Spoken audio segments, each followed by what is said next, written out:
This is Stanley Siegel, and welcome to Havana, Cuba.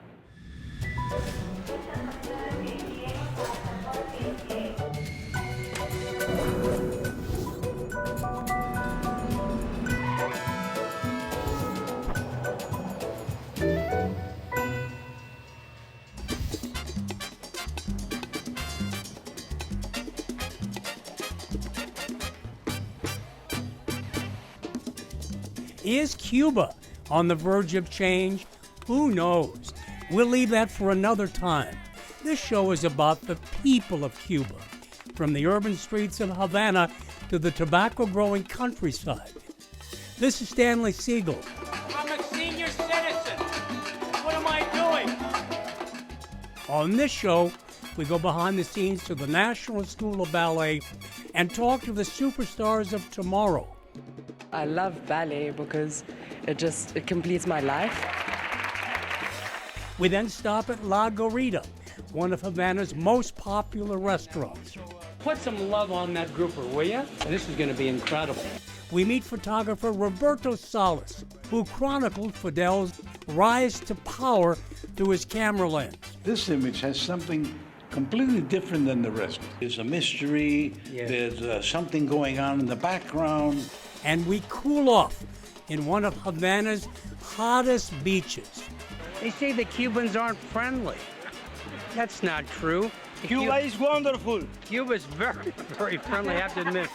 Then we travel to the tobacco-growing country in the west. ¿Cómo está usted, amigos?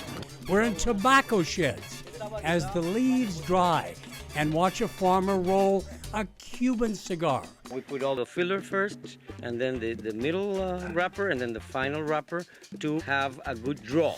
And finally, we go to a rum factory and have a taste. Oh boy, mucho fuerte, huh? We begin in old Havana.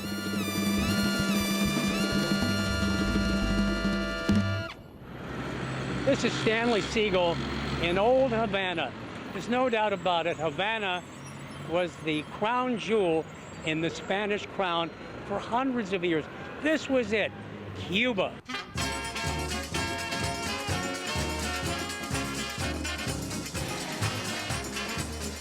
Christopher Columbus discovered Cuba in 1492, and it wasn't long before the Spanish made it a colony.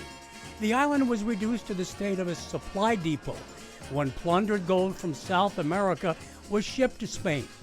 The Spanish reign ended when America invaded Cuba in 1898. Cuba later became a playground for wealthy Americans. Many hotspots like Sloppy Joe's became popular watering holes for the in-crowd. It all changed in 1959 when Fidel Castro came to power and led a communist revolution on the island. Today, Sloppy Joe's is back. The Cuban government is allowing some forms of private enterprise. I'm in Sloppy Joe's.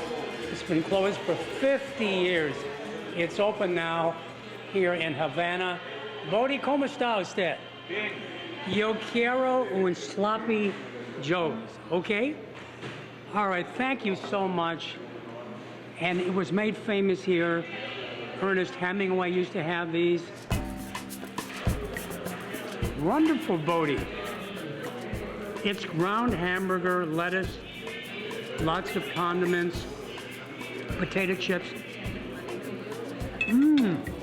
Here's to Sloppy Joe's. I can hear the echoes now of Clark Gable and Ernest Hemingway.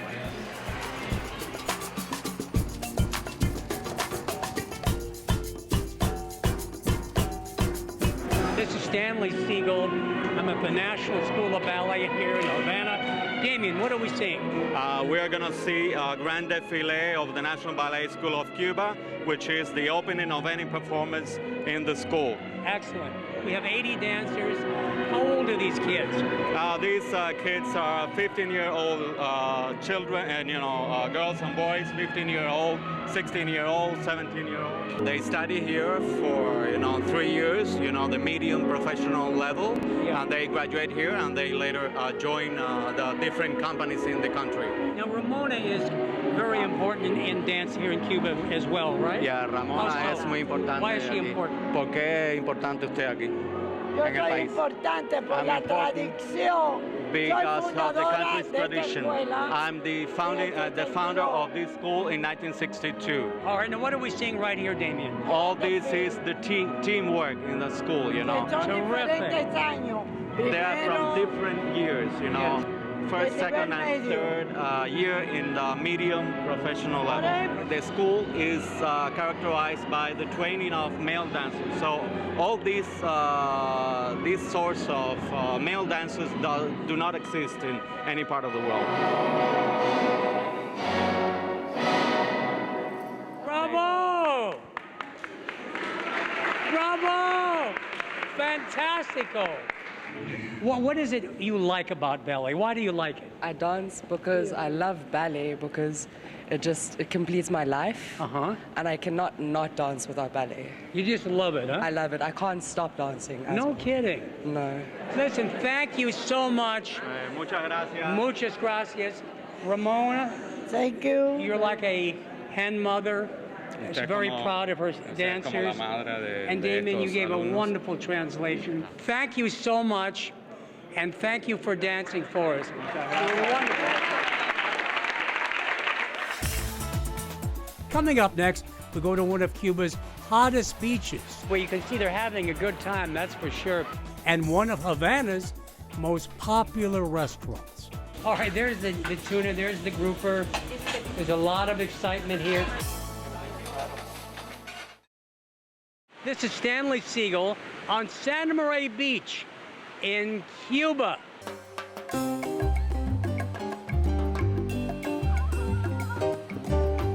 Look at this water. Is this incredible? How beautiful it is. Me llamo es Stanley. What is your name? My name is Manuel. And Manuel, you come here often? Well, sometime during the weekend. It's beautiful. It's very huh? beautiful. The water is nice. Look, a lot of people. So this is the #1 recreation in Cuba is the Yes, beach. There's yes. no doubt about it, huh? Yes, and it's not expensive. No, that's you right. bring some beer. All right, this is a Cuban tamale, huh? Yes. All right, I'm going to try. Hold the mic. Hold the microphone if you would. These are homemade by a family, that kind of thing. I love tamales.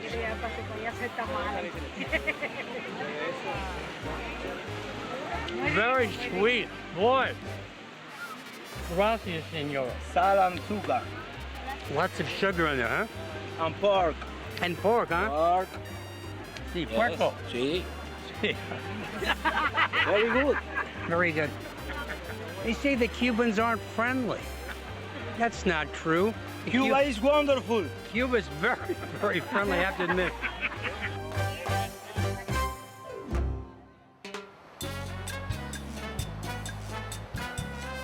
We're in this old building, perhaps in the early 20th century. Now, of course, it houses apartments, but it also houses La Guarida.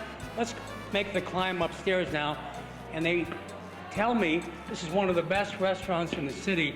We go up these steps, and we see this old balcony. That was the second landing, and now the third. Just look at the ceiling of this building. Here's a marble bit of statuary that was decapitated, and now we're going up one more flight of steps to La Guarida. And one more. Here's the final steps.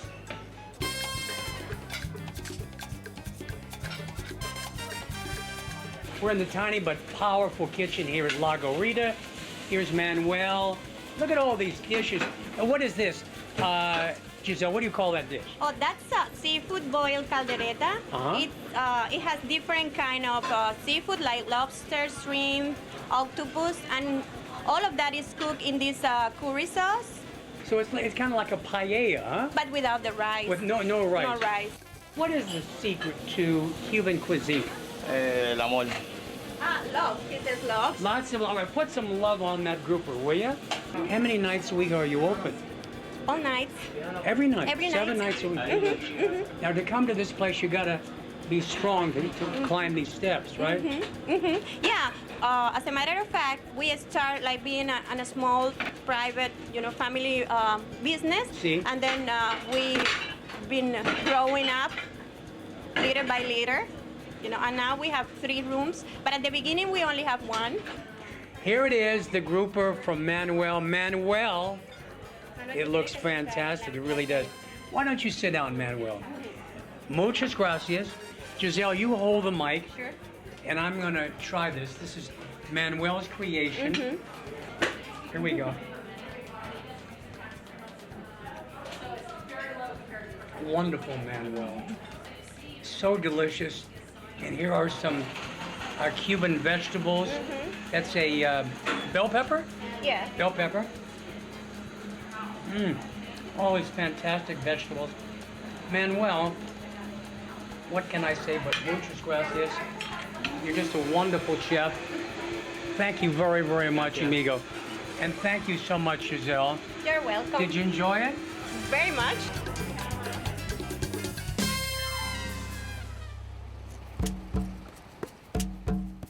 You can't do a show about Cuba without talking about Fidel Castro.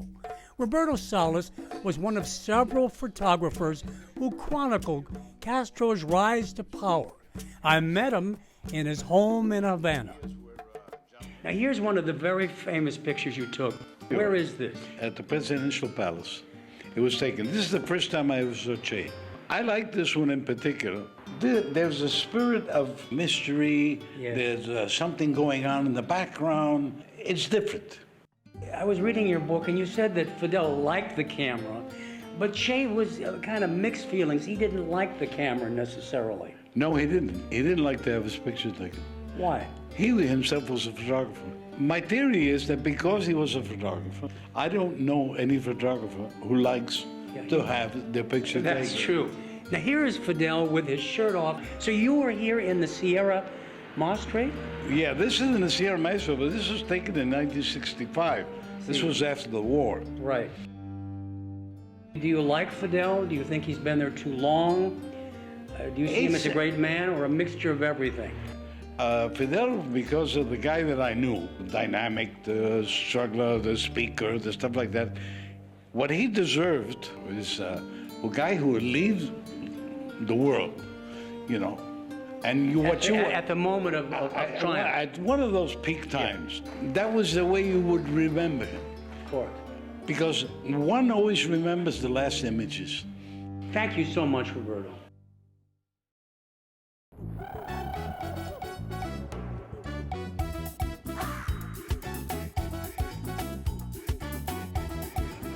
This is Stanley Siegel in Pinar del Rio, the most famous tobacco-growing region of Cuba. Cuban cigars are a coveted luxury the world over. We're on our way to visit a real working tobacco farm to see how these beauties are made. But first, we make a short detour to meet with members of the local Communist Party so they can check us out. One question, when we think about members of the Communist Party, we always think about a barbudo with a gun over the shoulder. Con el fusil, colgado al pecho. Yeah, someone yelling socialismo or muerte. Y alguien gritando socialismo o muerte. And yet he seems muy caballero. Y usted parece muy caballero, como está describiendo, muy caballero, no parece Huh? Un joven sencillo, educado por la... A simple youth educated by the revolution. No beard, no barbudo, huh? Las ideas en la cabeza. I have my ideas in my mind, is what I have. Very good. I guess I passed the test. So now we're going to meet with Pablo at his tobacco shed in the countryside. As you know, Vanales is very famous, is one of the best provinces for the growing of tobacco in Cuba. So let's go see it. This is the tobacco curing shed for Pablo. It was first built in 2000, then destroyed by Hurricane Gustavo in 2008, and then rebuilt. Now you can really feel or smell rather, a very strong tobacco odor. Can he see it over each day getting stronger and stronger? Estamos sintiendo the odor gets stronger with the days. All right, now you can't export tobacco products from Cuba to the United States. Who buys these products? The state collects this tobacco, and they have the way of distribution, one for national consumption inside the country and another part to export it to other countries of the world. Like South America or Europe or something like that? Europe. Yeah. All right, how many cigars am I looking at here being dried? Mucho. Many. Would there be 10,000? Much more than that. More than 10,000 cigars? Más o menos ya cuatro o cinco hojas sale ya un tabaco. 4 or 5 leaves like these make for a cigar, so you can imagine. Oh my heavens. So many thousands of cigars. Miles de cigares. All right, Paco, we're in your shed here. It's nice and cool.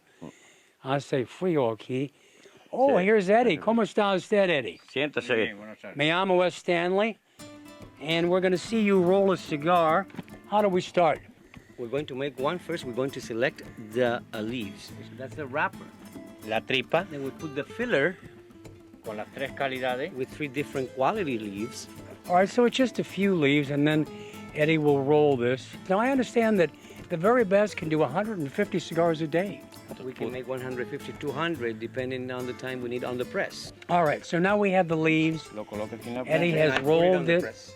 Ya puts it sacamos inside the prensado, press, and then he'll close the press. seccionado, de This la hoja is más the fina. wrapper, the final wrapper. Okay. We put all the filler first, and then the middle wrapper, and then the final wrapper to have a good draw. I understand.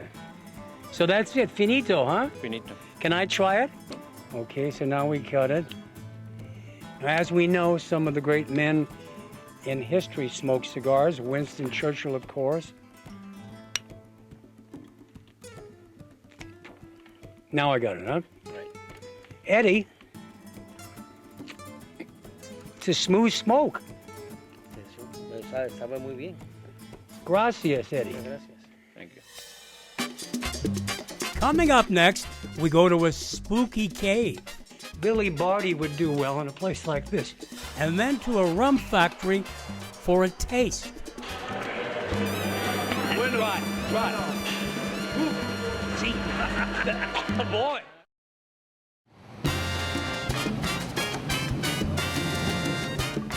When you think of Cuba, you think of rum. Here is Tony, one of the quality control men at Guayabita Rum Factory here in Pinar del Rio. First thing we do is we go inside this barrel and we get the guava beans. They've been here for about 30 days. They're grown in plenty here in Pinar del La Rio. materia prima fundamental. This is the main raw material we use to Se prepare. llama guayabita del Pinar. These barrels hold all this rum. It's matured. Then they tap it. It goes through quality control. And then eventually, it winds up in the bottle. And that's what we're going to see next. These are bottles that are being recycled. People return the bottles, and then, of course, they're filled up again. All right, here is the bottling plant. How many bottles a day can they produce? Repíteme la cantidad de botellas. 3.600 botellas al día. 3,600 bottles a day. Now we're going to try some of the Guava Vita rum. I'll try this one first. What is this one? That's a dry kind of guayabita. What dry? I'm going to try it first.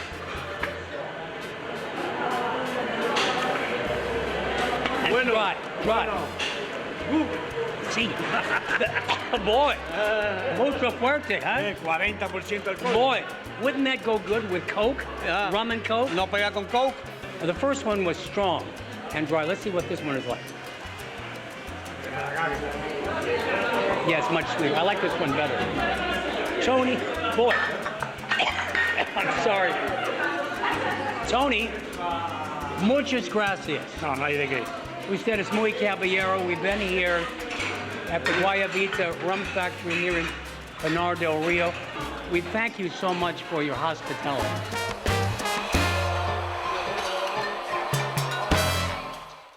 This is Vanales National Park, and inside is La Cueva de Indio, an underground river in this cave.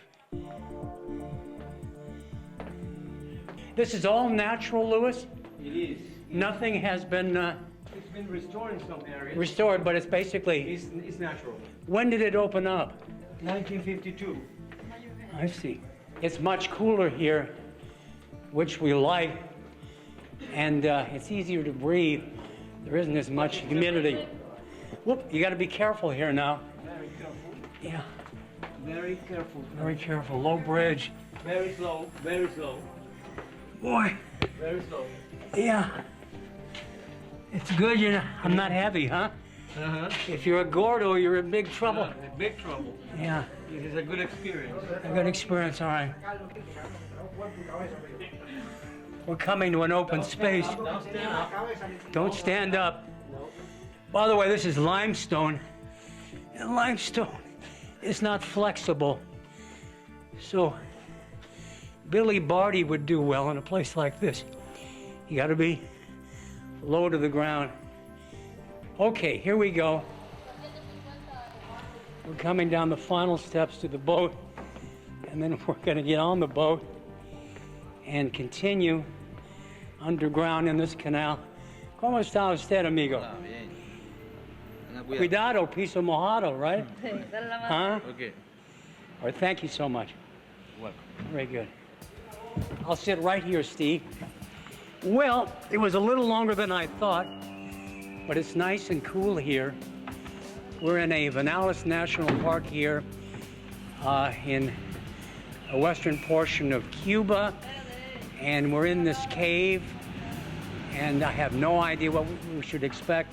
What's the difference between a stalactite and a stalagmite? Stalactite comes from the top, and stalactite grows up. I see. That's always confusing. Yes, In high school, that's a trick question. Were there any animals in the cave? Yes, there are bats, and in the river there are fish, catfish specifically. Inside the cave? In the water, yes. So here on the right, you may see this formation. It looks like a seahorse. This is the calcium carbonate of the rock. See. A seahorse. Look outside there, Best Steve. place. Well, look how beautiful it is out there. We can see now, here's the mouth of the river. We beat the Baja. Here is the great San Vicente River now. And we're going towards the direction of the Caribbean. Barbara, I want to thank you very, very much. You're welcome. It's been a pleasure. It was scary. It was pretty frightening, I got to be honest. For you? I've done a lot of things in my life. It's been a pleasure to be your guide here. It was our pleasure, Barbara. You helped us a lot. You reassured us. Thank you so much for showing this wonderful cave here in this Vanales National Park.